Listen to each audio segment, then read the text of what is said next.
Chapter 2 is about one of those characteristics that we looked at toward the end of Chapter 1, and that is diversity. That is taking a workplace that has many different types of people from many different types of backgrounds and merging them into one team that you are able to all work together towards a common goal. Today's workforce in the United States, as opposed to in previous generations, more ethnical, racially diverse, less commingled, less integrated with people in general. You might even say, let's say, less assimilated. It includes more women, older workers than in the old days. People can't afford to retire at the age of 65 necessarily like they used to, or even earlier.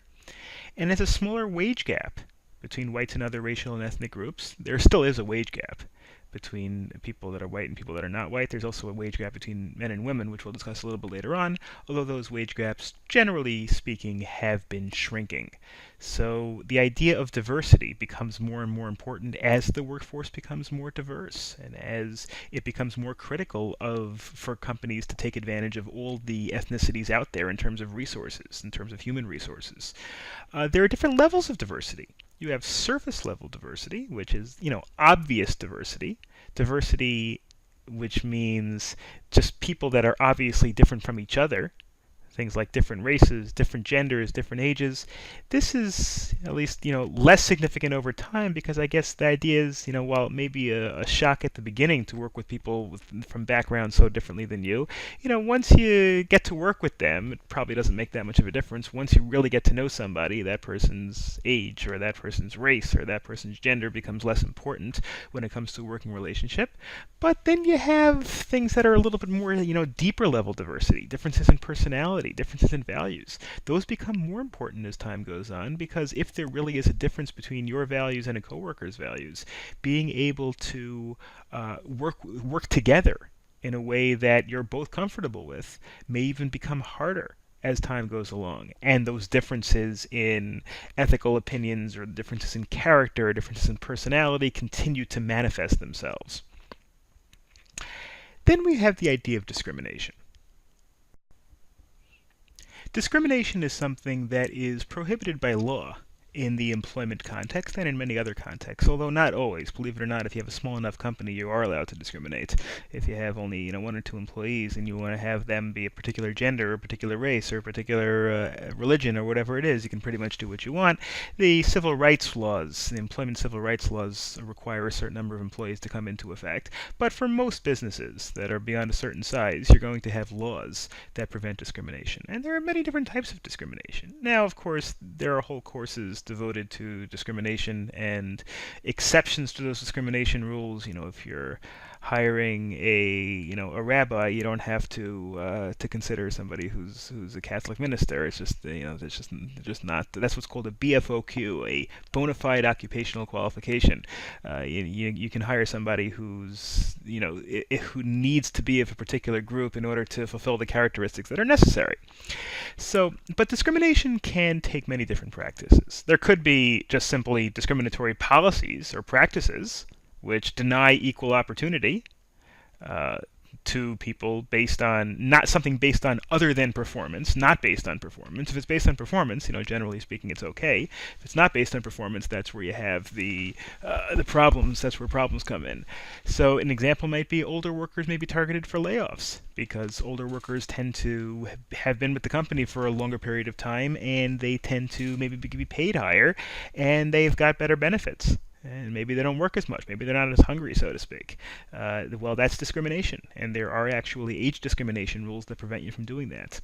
Then, even without actually being fired, there could be intimidation, mockery and insults, exclusion from certain clubs, exclusion from certain benefits, exclusion from certain groups within the organization's discussions, or even just incivility, which means not behaving appropriately towards these people, kind of freezing them out, even if it's not quite as obvious as it is with some of these other things. All of these things, and the examples over here in the slide are pretty self-explanatory, all of these things can manifest themselves or discrimination can manifest themselves in any of these ways, and any of these things, believe it or not, could be bases for discrimination lawsuits. If it's apparent that management just doesn't treat the women or treat black people as nice as it treats the other people in the company, well, that could be a basis for a lawsuit. That could be discrimination. And I don't want to sit here and say that the only problem with discrimination is that it subjects you to lawsuits. Discrimination could be bad public relations. Discrimination could hurt you with the morale of the people who belong to the groups that are being discriminated against. So there are lots of reasons not to discriminate. Discrimination very often can be based on biographical characteristics, and those include some of the obvious ones: age, gender, race, disability, or the length of time that you've been with the company. Now, some of these look a little bit more malignant than others. Look at discriminating on the basis of race. I think most of us would inherently realize there's something wrong with. Discriminating on the basis of length of service may not seem so bad, and not all of these things are necessarily always going to be wrong. Giving perks for people who have been with an organization for more than 10 years, let's say, is the sort of thing that many organizations do, and it may be okay. It may be perfectly fine. Discrimination is not always wrong, but it's always the sort of thing you got to think about, and think about the reasons for it, and think about whether it's going to hurt you, before you actually do it. So let's look at some of these characteristics that are sometimes the basis for discrimination. We'll start with age. There is a federal act called the ADEA, the Age Discrimination in Employment Act, and it is specifically designed to prevent organizations from discriminating on people because of their old age, not because of their young age. There are no rules that don't allow you to discriminate against young people. Believe it or not, you still are allowed to discriminate against young people. If you say, we're not taking anybody under 20, nothing illegal about that. You can do that. Many organizations do that, as a matter of fact. Sometimes you have to. If you're a cab driving company, well, then you can't take people who don't have a driver's license because they're too young. If you hire minors have special rules that you have to abide by. Working papers, limitation on hours, especially during school on school days. There are various rules. So age discrimination can be okay in some circumstances, but if you discriminate against people because they're older over age 40 specifically, is where the law kind of cuts off the possible age discrimination group, you got a problem. You got a legal problem. And it's important because workforce is aging. People are getting older, as we discussed before. The people are having fewer children, and therefore the average population is getting older. People aren't retiring as early because they're living longer, and they're healthier, and they're just able to work longer, and therefore they are working longer. Sometimes they have to work longer because retirement benefits aren't as good. Maybe people don't have the same kind of pension plans as big companies used to give. Instead, they rely more on working later. Gender is, of course, a very important aspect and very important thing to look at and avoid discrimination based on. And sometimes there are perceptions that tend to hurt women, and maybe there could be perceptions that tend to hurt men also. Like you can see over here, women in male domains are perceived as less likable, more hostile, and less desirable as supervisors. Now you might say, well, that's not fair, and you're right, it's not fair. Nobody said it is fair, but studies have shown that in some areas, when you're talking about corporate managers, high-level corporate managers, sometimes women and men who do the same thing, the man will be, we'll say, oh, that person is, hard-charging and tough and strong, and whereas if a woman does the same thing, people will say she's mean and overbearing. Again, I'm not saying everybody's guilty of this. I'm not saying most people are guilty of this, but it does exist to one extent or another. Women are less likely to be assigned challenging position, and they often earn less than men in the same position. Overall, I think it's about 80 cents to a dollar. If you take overall the women that work and overall men that work, women earn about 80 cents for every dollar a man works. Some people will tell you that that's because women take professions that generally make a little bit less money. Again, I'm not going to sit here and argue about the gender gap.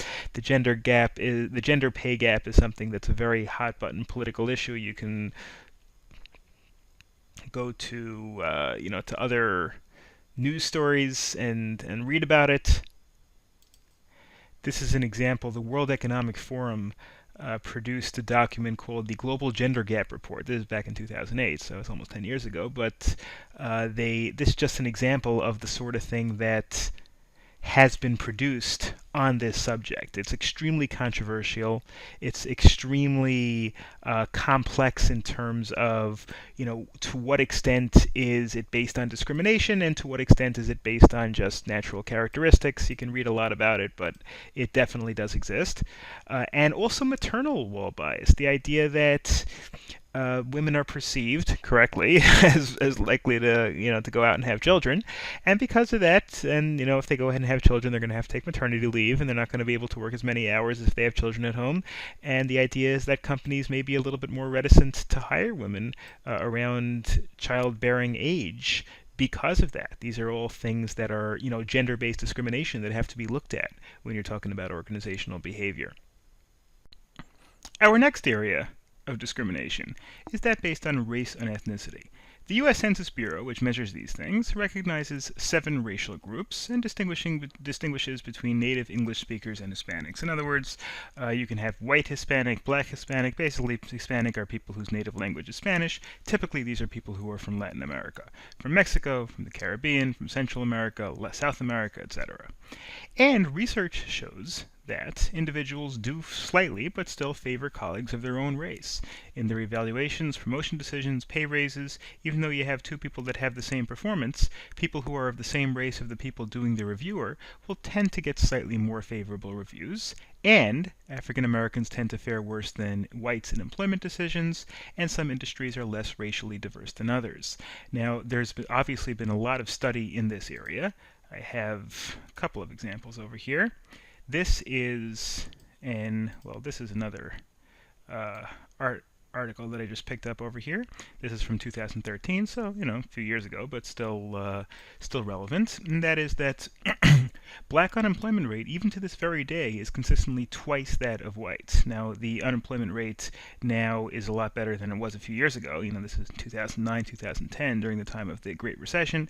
This is 2013, which obviously is still quite a while ago. But you can see how, even though it does fluctuate, this line over here, the gray line, which signifies black unemployment, is significantly and consistently higher than the line that signifies white unemployment. When you're talking about the wage gap, and this is Lilly Ledbetter, who is the patron, name of the Lilly Ledbetter Equal Pay Act. The Lilly Ledbetter Fair Pay Restoration Act of 2009, you can see over here that one of the things it's based on is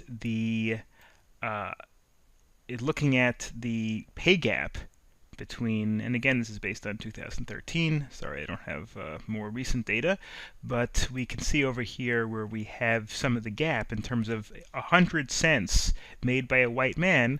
A black man, as of 2013, only made 75.1 cents. Hispanic men, 67.2 cents. 78 for white women, black women, and Hispanic women only 54 cents. Now again, there are some people who will tell you that these numbers don't account for certain other factors and that these numbers aren't really as nefarious as they seem, but still there are these numbers that exist and are the reasons why this issue of race discrimination in employment continues to be a very important and strong issue to be dealt with, both in the legal field and in the organizational behavior field, and in the field of companies trying to make sure that they run their organizations efficiently and fairly. And then we have disability. We don't think of disability as being a basis for discrimination, but not only are there rules that you're not allowed to discriminate against people based on their disability, again, unless it's required. You don't have to hire somebody who is in a wheelchair to be an Olympic athlete. I think we understand that, although, okay. Anyway, the Americans with Disabilities Act, or the ADA, requires employers to make reasonable accommodations for people with mental or physical disabilities. From ramps to treatment to ensuring that there's a friendly environment for people who have certain disabilities. Then there are other characteristics. There's tenure. Tenure is, again, not necessarily a biographical. Well, tenure is the amount of time you've been there, amount of time you've been with a company. Religion, gender identity, cultural identity, these are all things that, in addition to age, race, disability, things like that, also play a role in defining the person, and making sure that there's no discrimination in the workplace based on any of these characteristics is important. then we come to something that we don't even necessarily think of as being discrimination, as being, certainly we don't think of it as being bad, but differentiating based on ability is also something that we have to watch out for. Not necessarily that it's always a bad thing again, but it is the sort of thing that we have to be conscious of. Ability means the individual's current capacity to perform various tasks in a job. Obviously, if the job is nuclear physicist, one set of abilities is important, and if the job is bricklayer, another set of abilities is important. But looking at people based on their ability is something that has to be thought of in an organizational behavior plan. That doesn't mean that you shouldn't look at people based on their ability. On the contrary, you'd be a pretty bad human resources person if you didn't look at people based on their ability. But these are things that you would want to at least be cognizant of. Intellectual abilities, there's general mental ability, which is basically intelligence, and there's physical abilities, which includes the ability to do things physically along with physical strength. Intellectual ability includes many different subcategories. Number aptitude. Who has to have good number aptitude? Well, an accountant, an actuary. These are ability to do arithmetic. Now you might say, well, hold on a second, what if we have a calculator? And certainly number aptitude is not quite as critical as it was before, but still, even with a calculator, people who are apt at math tend to do better at professions like accounting and actuarial work than people who don't like math at all. Verbal comprehension, in terms of ability to read and understand quickly the written word. Things like a plant manager, any kind of a manager really, has to be able to read quickly and accurately. There's perceptual speed, which is the ability to identify visual similarities quickly and differences quickly and accurately. Sometimes you see these things, find 12 differences between this picture and that picture. The sun is a little higher. It's missing one of the rays. You've probably seen those a million times. And certainly there is some level of predictiveness that those things have. Now, again, that whether you can perceive the differences in two pictures may not matter at all in your job. But on the other hand, there are certain jobs and certain levels of performance that those things can make a difference. And being able to identify, by the way, what skills are important to your profession is critical. If you're hiring a paralegal, or you're hiring an accountant, or you're hiring somebody to manage your office, well, you might want to sit down and figure out, okay, which of these skills is important? Is numbers aptitude important? Is verbal comprehension important? That would be very important in many of these areas. Perceptual speed, inductive reasoning, which is the ability to identify a logical sequence to a problem and then solve the problem. Inductive reasoning kind of takes a bunch of facts and coalesces them together to find a general pattern. Okay, we had 7 people leave over the course of the year. When this happened, when that happened, and say, okay, let's identify a trend. When did the people leave? Well, was it right after we announced that they have to work for a whole weekend? Was it right after we announced a pay freeze? Was it right after we canceled the holiday? And figure out a pattern. And that pattern might be that people tend to leave after we cancel holidays. Then there's deductive reasoning, which is the opposite, which is using logic to assess the implications of an argument, taking something on a more macro level and making decisions on an individual basis based on those things. There's spatial visualization, is imagining how an object would look if its position in spaces were changed, identifying spatial relationships. Basically, it's kind of an IQ, it's an intelligence quotient type of skill. A decorator is somebody that would have to look at spatial relationships, your ability to visualize things as they could be or as they will be, and of course memory, which is simply the ability to remember facts and figures. All these things are important, but many of them are going to have different levels of importance for different jobs.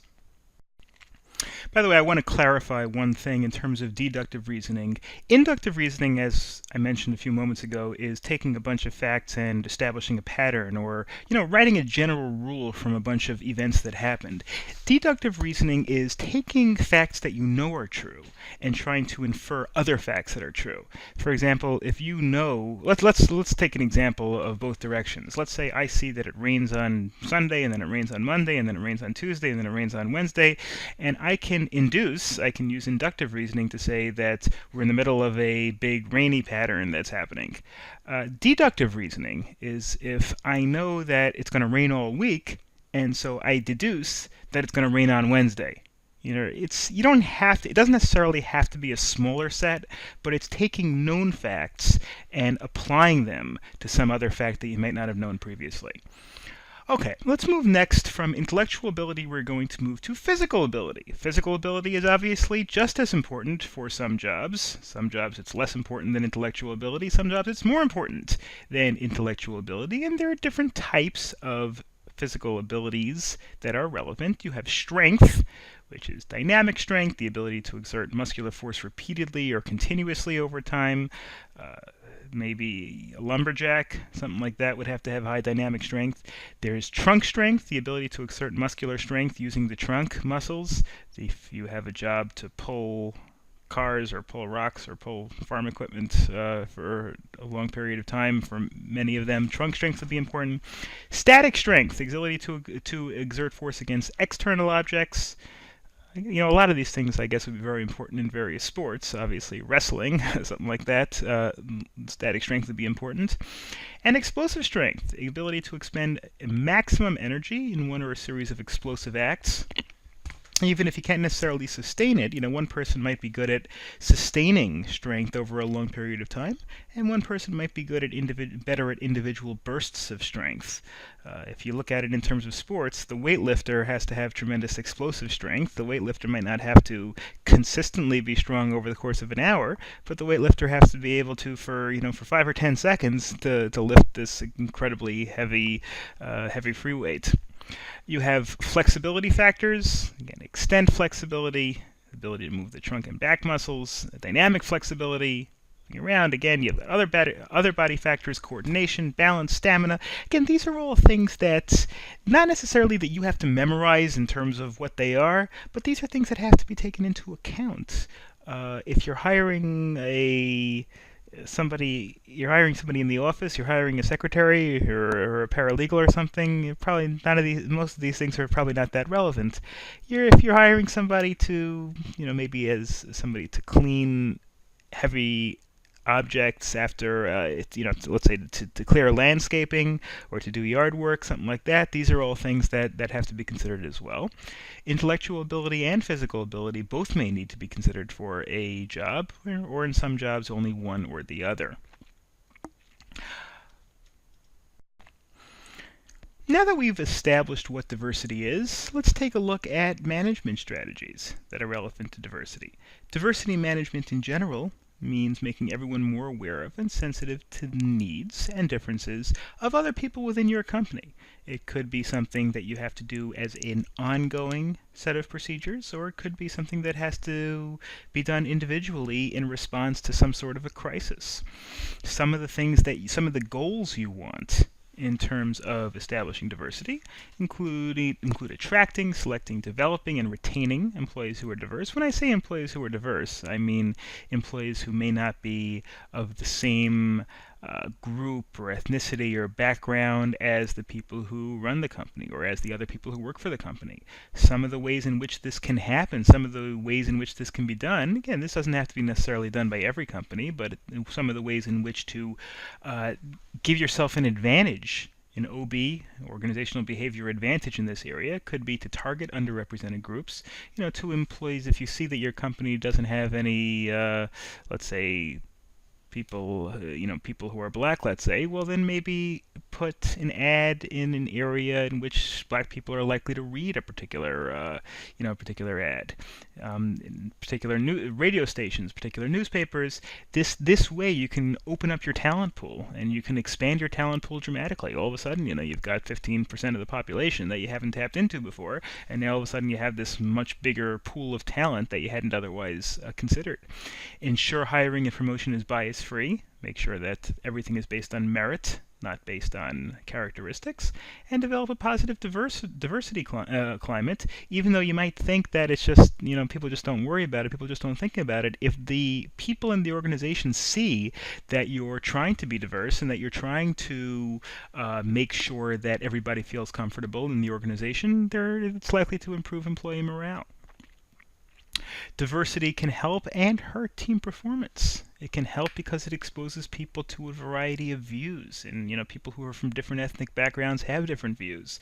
It can hurt team performance if it causes bickering, if it causes people to become jealous or annoyed with people by virtue of their different backgrounds. So it's the sort of thing that you want to try to look into, because what OB tries to do is leverage these differences for superior performance. Well, if people have, let's say, different ways of looking at something, maybe having a discussion as to how all of those different views can be incorporated, or the best of those views for this particular situation can be incorporated, can be something that's very helpful. And transformational leaders, which means people who have the ability to transform their employees, who have the ability to make sure that their employees are brought to that next level of performance, brought to that next level of morale, are more effective in managing diverse teams than people who are really just don't excel in drawing out those extra reserves from their employees. And here are some examples of effective diversity programs. Teach managers about the legal frameworks. That's important. People have to know, discrimination in employment is illegal in many cases. What can we do to avoid doing things that are illegal and getting ourselves sued, which obviously could hurt the company dramatically. And then going past the legality, teaching managers how a diverse workforce will be able to serve a diverse group of customers. Even if your employees are not diverse, it's very likely, depending on the service that you provide, that your customers are going to be diverse. And pretty much anything you provide, your customers are going to be pretty diverse. Do you have the staff? Do you have the employees? Do you have the policies that allow you to be able to connect with the diverse set of customers that you have? And of course, fostering personal development that bring out the skills and abilities of all workers, of all ethnicities, is obviously something that's very important for an organization.